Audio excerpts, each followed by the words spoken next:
I talk to dozens of limo operators every month, and many times I will hear them telling me about the things they're doing that are exactly what you want to do if you want your business to not grow.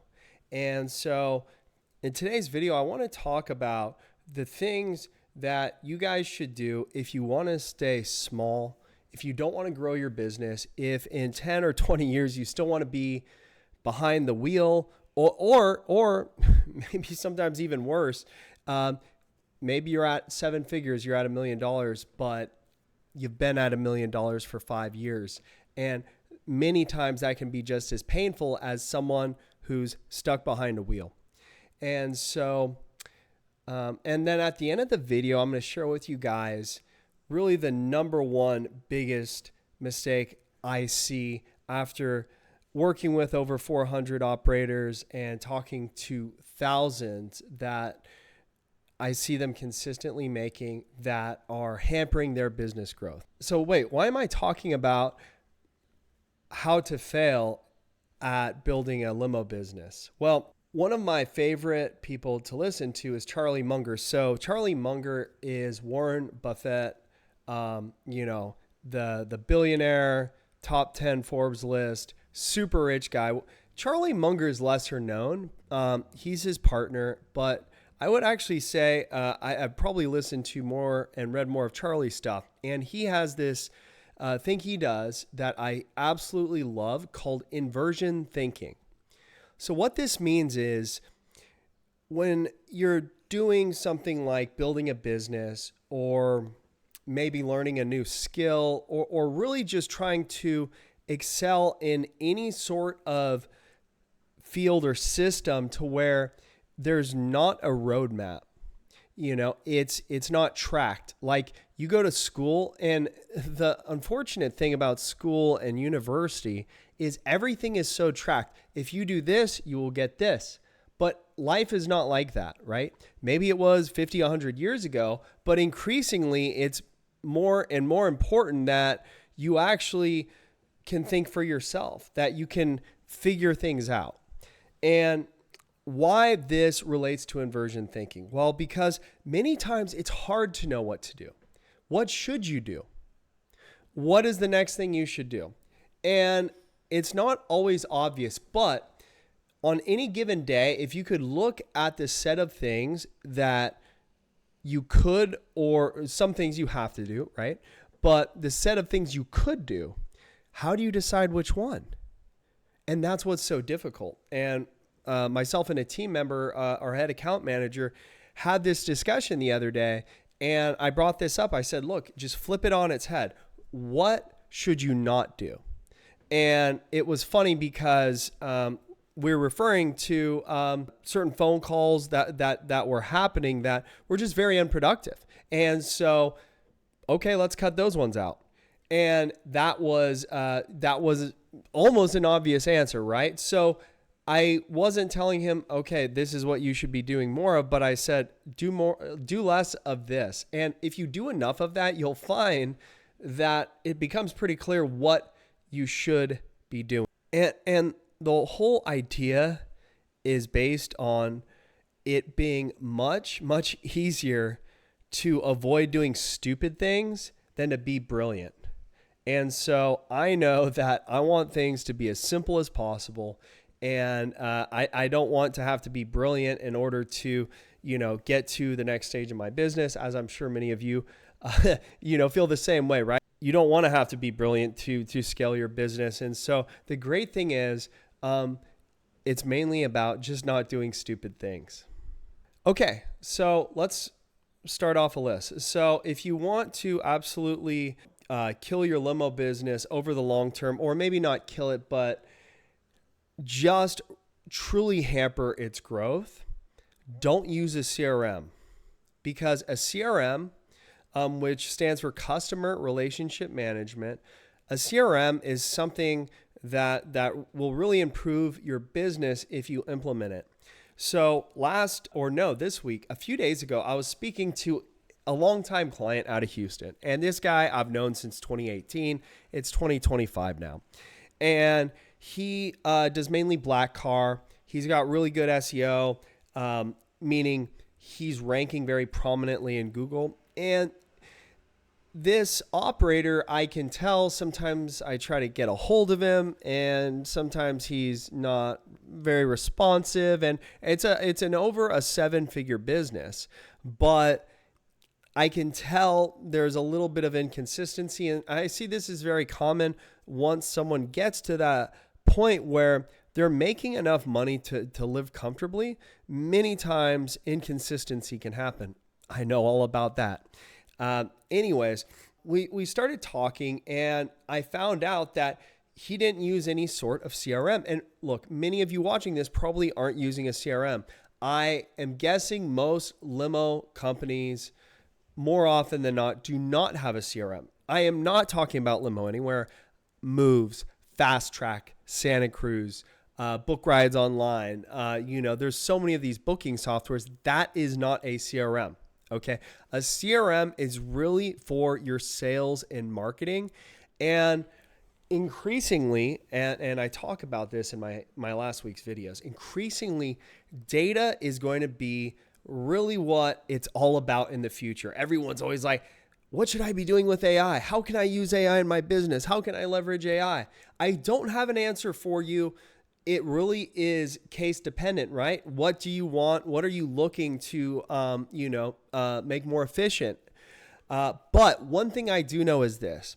I promise you, the operators that get a CRM, keep it updated with their, the leads they're getting. Are those, is the lead qualified? Did it book? How much did it book for? And honestly, how did it eventually become a repeat client? Because I think this is a very big one. You really want to know what is the lifetime value of a client you have, or of your average client. Okay, so lifetime value is, let's say you started your business a year ago, you got 100 clients over the course of the year, you made $100,000 from that business off of 100 clients in 1 year. What that means is your average client lifetime value is $1,000 per client, right? Because 100 clients, you made $100,000. Now, of course, it will probably look like one client made you $12,000, $15,000, $20,000. And then, your number two client might have made you $5,000 or $10,000. And then there's a long tail of much smaller clients. That's kind of how it's like with all businesses. And really what we care about, this CRM I'm referring to, is number one, for tracking, which I'm going to get into, but really you want to know who is your ideal client avatar. Where do they live? What do they do? What activities are they into? The more you can define that, the easier it is for everything, but especially in your marketing. So if you don't want to grow your limo business, just use email and sticky notes. Don't use a CRM. You don't need one. Okay, so deadly, or the second biggest mistake I typically see, I don't know if it's the second biggest, but it's just relying on referrals. So this is generally something I've found with operators that are more of there's no urgency, right? They are relatively happy where they are, and they might not have ambitions to own a $10, $50 million transportation business, right? So they just rely on referrals. The problem with referrals, which by the way, I love referrals. Referrals are how we get many of our clients. I would say probably at least a third come from referrals. And by the way, we help limousine companies that are making over $250,000 a year, up to $10 million a year, grow their businesses. But anyways, referrals are my favorite ways to get clients. And I'm sure for those of you watching this, who doesn't love referrals, right? Because you don't really have to prove yourself to, like a cold prospect who just called your ad off of Google, right? Because if their friend or business associate referred you, you obviously did something right. Here's the problem. It's not so much that operators only rely on referrals. It's not having a system in place to get referrals, meaning something that happens every single time. Let me give you an example. So you do a job for a client, right? Let's say it's a newer client. You make sure their experience is world-class, right? World-class experience. And you know that this is a local client, right? So let's say you're in Houston and you see, their area code and you're like, this is you're picking them up, let's say at their home. You're like, this person lives in Houston. And so you do a transfer, let's say, for them. And so then what you do, the owner should be doing this. If it's a big enough company, I guess the GM can do it. But when you call and you say you're the owner, it does something to people. They're like, ooh, they feel kind of important. Wow, the owner's calling me. Whoa, that's pretty cool. And here's why it's so cool, because no one does it. And it's just not that common, right? So anyways, you're on the phone with them and you thank them. You ask, how did everything go? What could be better? Yada, yada, yada. Do you travel often? And then if things went really well, you go ahead and ask them, hey, by the way, do you know anyone else that you work with? Or, this is going to be very based on the conversation you've been having with them and the context, but that could use our services.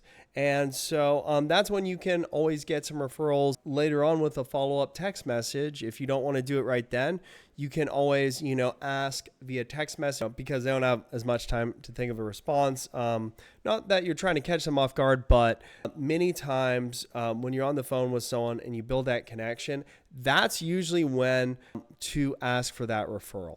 Okay, so tip number 3 on how to stall out your limo business growth and, eventually go out of business. So what you want to do is you want to make sure you compete on price, meaning you really want to find whoever is, in your market that you're competing with and be the cheapest one of all of them.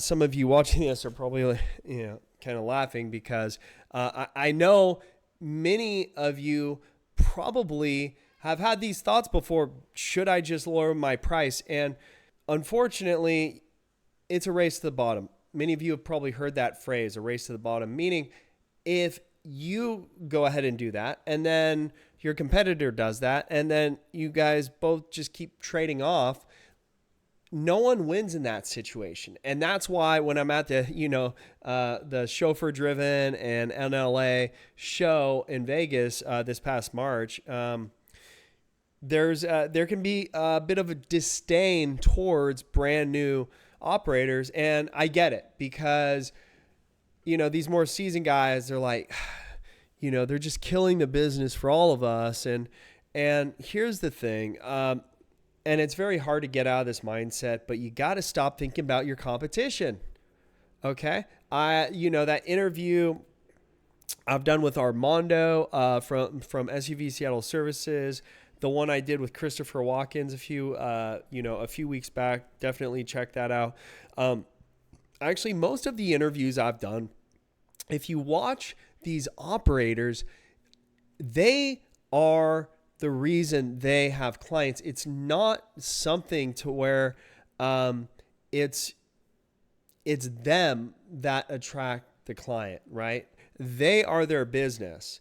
And I think many times, especially as a company gets larger, it's not looked at like that. But if you are consistently over delivering, if you're doing the small things that many overlook, because it's really the details. Whenever you go to, and I haven't been at very many, but a very high-end resort or hotel, man, just down to the detail, they make sure everything's done right. like they'll do like a turn down service where I didn't even know what this was, where they come in and they, get your bed all set up for bed. They put out slippers. They leave a little chocolate on your pillow. And that was just an example of one of those things that I didn't even know. I grew up, we didn't go to hotels. We went camping and to Motel 6, which, by the way, I'm sure for many of you would be a luxury vacation. So it was my first time experiencing that. And that's another thing. I think it's tough to sell to people when you really don't understand them because they are so far out of your income bracket. It is what it is, right? But it's important to remember that these things that many operators might take for granted, these small details, can make a very big difference. And the clients that you really want, I talked about this last week, the clients you want care about those small details and they notice those small details. So look, it's not about competing on price. That's always a losing battle. Look, I'm also not saying that you can charge, 3 or 4 times more than everyone else. Look, the value needs to be there, but the sorts of clients you want, they will pay extra for those details, for that added level of service. And the last thing you want to do is, funny story, is a client, that we had been working with, come to find out. So someone was going, we had a landing page built for them. They were going to his form, filling it out, all their job details, sending them in. He would send them a quote. They'd be like, cool, I want to move forward. And he'd be like, oh, okay, go to this link and go ahead and book your ride. And I'm just like, oh my God, are you kidding me? This guy's actually like, are you serious? So you're a luxury service. You are having them go so that you won't have to go do it yourself. Like it almost angered me a little bit, like the nerve. And you're complaining about people, complaining about price, dude. Honestly, I would rather take an Uber than have someone, who is much more than Uber, having me go do all this extra work so they don't have to. It's like you're in the wrong business. This is a customer service business. And if you want to charge premium rates, you have to remember that. Okay, another mistake number 5, I guess, is treating your business like it's a job. And look, this is tough. Even in my own business, the agency world, this is something that's very common, right? You're the guy who does whatever it is, Google AdWords, Facebook ads, SEO. That's your thing, right? And for you operators out there, it's the driving. Now, I'm talking to smaller operators right now, of course, but because generally once you get to the 500,000, 750,000 a year, look, you're going to still have to once in a while go out there, right? Maybe it's to drive around a VIP client. Maybe it's for some other reason. Some just like driving. But look, at the end of the day, you have to ask yourself, like, what's your goal in 5 years, in 10 years? Where do you want to be? If you're spending 50 hours a week behind a wheel and you enjoy it, hey, good for you. But if you don't and you see yourself wanting to eventually transition out of that role so you can do... Look, me personally, I like being able to, for instance, we're about to go on a little staycation, close to where we live. And, it's midweek. I love being able to do that. Now I'm going to still be working there, right? But I can pretty much go wherever I want, whenever I want. And having that freedom is awesome. Now, of course, I still have to work. But for those of you operators, 4 a.m. pickups, I'm sure you can't, those ending can't come soon enough for many of you. And so I would implore you, if you want to not grow your business, think of it as a job, not a business. Okay. So mistake number 6, and I honestly think this is probably the one that is, as far as online marketing is concerned, if you want to grow your limo business, with online marketing, and that is a very big umbrella. Or if you do not want to grow your business, I should say, don't track anything, right? Just spend money on advertising. So go, do some Google ads, do some SEO. SEO is a bad example because SEO can be actually pretty tough to track as far as like how much you spent and the revenue you made from it. The reason it's so difficult is your website might already be getting traffic in. So how many leads are you getting organically? Look, you really have to, it is possible though. You really have to know and track. And this is all possible with call tracking. If a client clicks on, a link or an organic link and they call you, there's ways to track that, call tracking metrics, call rail, these businesses, you can literally have 10, 15 different sources. And what happens is they land on the site, the number switches out, and then it takes that data and puts that in your CRM. So oh, okay, this call came from Google Organic. This one came from Google Paid. This one came from Bing Paid. Okay, this was organic Facebook. And if you are wanting to get to that $10 million mark, or, well, I should probably say, if you don't want to grow your business, then don't do this. Don't track anything. But if you want to grow your business, look, you can get to $1 million without probably doing any of this, maybe even a few million. But the truth is, if you really want to be as profitable as you can be, because $1 million, if you're only making 50 grand profit, 100 grand profit, which would probably 100 grand would probably be pretty standard at $1 million. For this industry anyways, but profitability really comes from lowering the cost to acquire a client. And in order to do that, you have to know where you get the best clients, and then where is the least expensive source for your ideal clients. But to know all this, there's a lot of tracking that has to be set up. And trust me, it's a pain in the butt. We've done it internally at our own agency, and the level of tracking we have now is pretty nuts to where we know where virtually everyone's coming from. But it is not easy to set this up. Even actually a lot of our largest, clients who do SEO, pay-per-click, video ads, email marketing with us, we don't even have, and this is something we will likely be adding on here soon, the call tracking if they click on an organic ad or a Google My Business link. We have all of the paid advertising, Google Ads, Bing Ads, so we know, form from Google Ads, form from Bing Ads, and then even a phone call from Bing Ads or a phone call from Google Ads. We have all that, but we don't have the organic. Okay, this was an organic Google call, or this was a Google My Business call.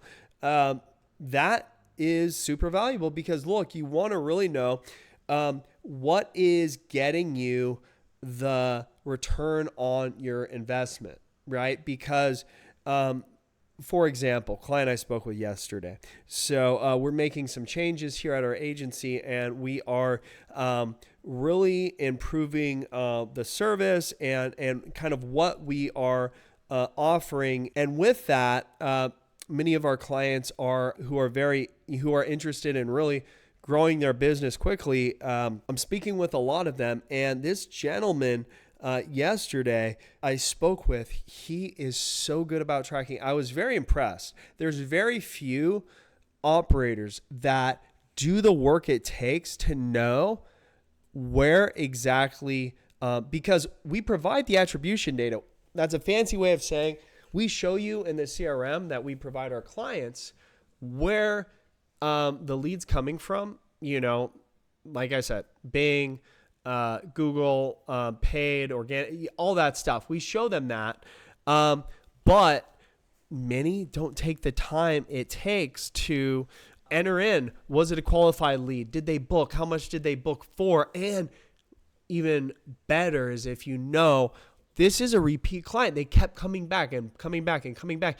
And what we ended up finding out is Bing was literally getting him like, I think he said something like a 13 to 14x return on ad spend. What that means is spending $1,000, he was making $13,000 or $14,000 off Bing, whereas Google was only like 2 or 3. It was really, really bad. And anyways, I won't go into what I told him because there's a lot of changes Google's making soon that's going to make this less of an issue and will improve their targeting. But this is why you need to track this stuff. And most companies, they just spend the money and they pray. And that's why most stay small. If you can get to, and that's the funny thing, this guy, I don't think he was doing more than $300,000-$400,000 a year. But he could easily 10x that with his level of like detail. And so if you don't want to grow your limo business, if you really want to not, if you just want to stay stagnant or eventually go out of business, then don't track anything, right? Anyways, guys, one thing I wanted to mention, if you're not subscribed to the channel, please subscribe if you find this content helpful.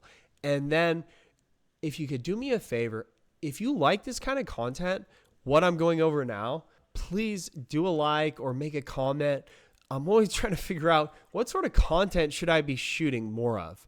And so the more views something gets, but especially the comments, the likes, subscribers is the number one thing that we use to see, okay, what should we do more of? But likes and comments help as well, because I'm always trying to figure out, what do you guys want to learn about? We just have such a large sample of operators we've worked with, and just seeing so many different businesses. So guys, those are kind of the 6 ways you can maybe not tank your limo business growth, but definitely stay stuck, stay where you're at. So if you want to fail and to, maybe eventually you can go work for Uber. I mean, there's probably a few more good years left until they make all of them completely autonomous.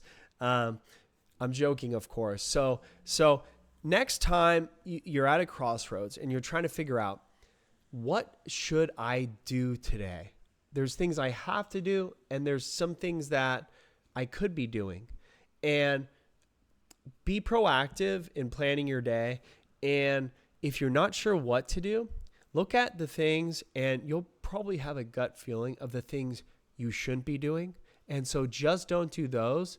And by just doing that, you will start to do more of the things you should be doing that will help you grow your limo business.